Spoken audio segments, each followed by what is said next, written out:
Lo, nhớ sao cái lỗ trả xong thì là trả xong xong không nó về tiền xe tôi có nữa ya sợ tao cho này trả sợ đây nó ya chỉ nó nói trái còn chế thế sao thế nào nó thì để tranh thôi chỉ hai là tranh rõ chân gọi là phải trong đi trả nó ya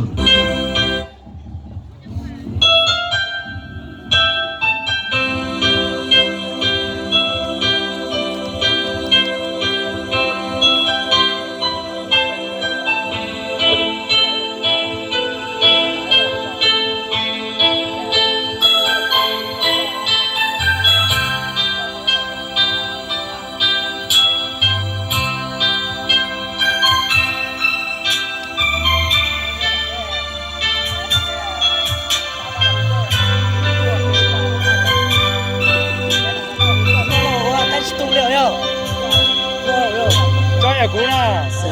cho nó hỏi cho biết chứ chăng?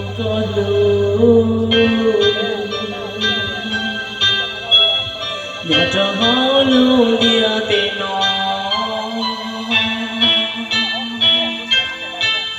sa con cũ yo tu còn yo,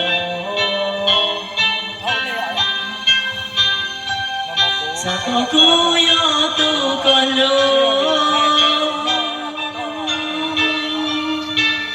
Sa có cú yo tu có to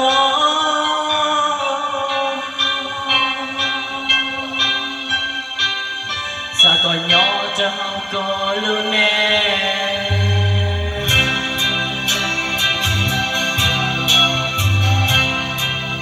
quỳ lên chia yo tu ta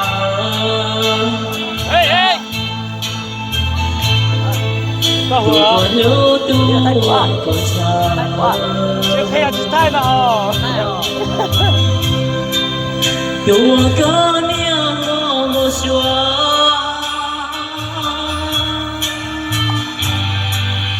tua có xa lâu xa yoa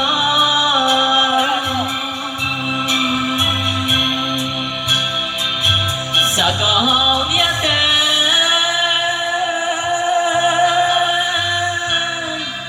cô chia yo tu có lúc cha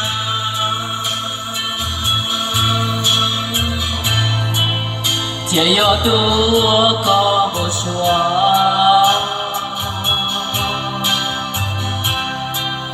tu có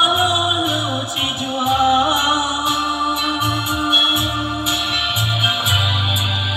tu có xa lâu xa yo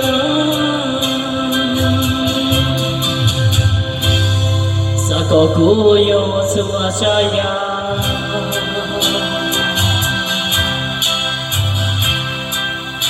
có cha thia có lu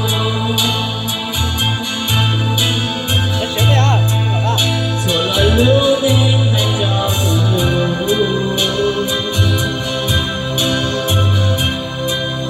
cô chia yo